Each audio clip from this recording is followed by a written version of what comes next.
Magandang umaga. Narito na ang pinakahuli sa lagay na ating panahon ngayong araw ng Tuesday, February 17, 2026.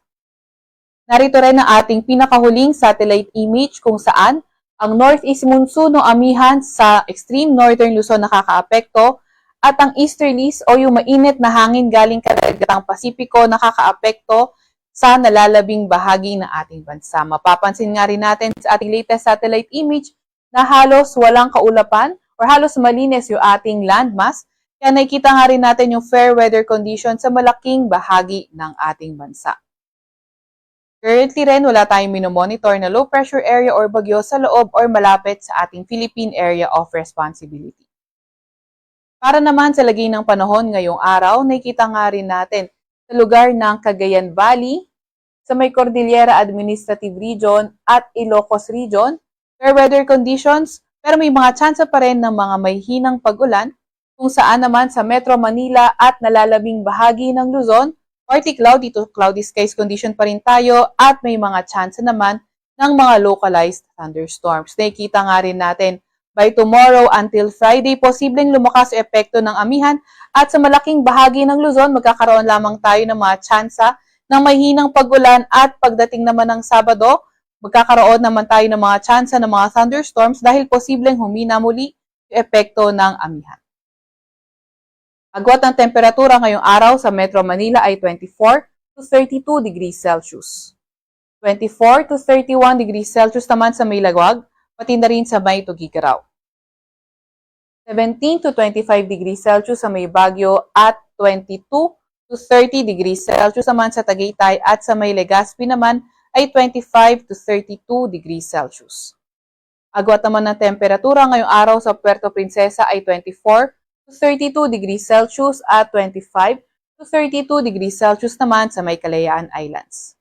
Para naman sa lagay ng panahon sa may Visayas ngayong araw, katulad nga rin sa malaking bahagi ng Luzon, partly cloudy to cloudy skies at may mga tsansa ng mga localized thunderstorms. Nakita nga rin natin by tomorrow, posible magpatuloy itong partly cloudy to cloudy skies condition at may mga tsansa nga ng mga thunderstorms. Pero sa may silangang bahagi ng Visayas o dito sa may Eastern Visayas, simula Thursday until Saturday, posibleng maging maulan.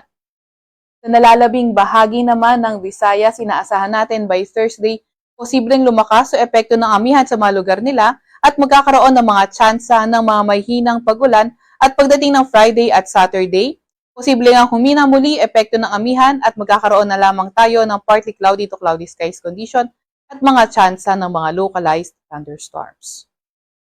Para naman sa lagay ng panahon sa Mindanao ngayong araw, partly cloudy to cloudy skies condition rin na ating inaasahan at may mga tsansa ng mga localized thunderstorms. By tomorrow, nakita nga rin natin sa may Davao Region, posibleng maging maulan. And then, for tomorrow, for the rest of Mindanao, posible pa rin yung mga tsansa ng mga thunderstorms. Nakikita nga rin natin by Thursday and Friday, posibleng maging maulan sa malaking bahagi ng Mindanao, mostly dito sa may northern at eastern part. And then the rest of Mindanao, fair weather with chances of thunderstorms. And pagdating naman ng Sabado, mostly sa may silangang bahagi na lamang ng Mindanao, posible na maging maulan. Kaya patuloy pa rin tayo mag-antabay sa mga updates na ilalabas ng Pag-asa. Agwat na temperatura ngayong araw sa may Iloilo at Cagayan de Oro ay 25 to 32 degrees Celsius.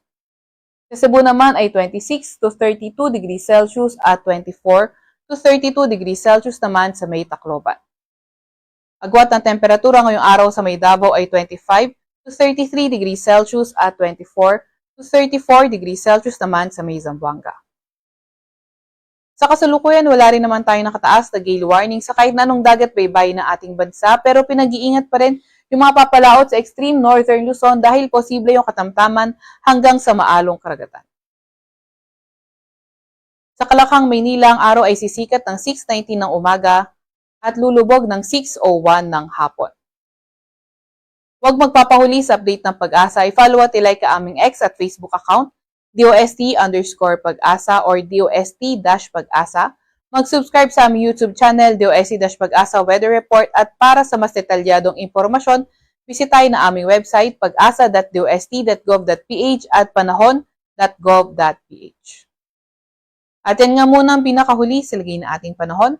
Mula sa Weather Forecasting Center ng Pag-asa, Veronica C. Torres, nag-uulat.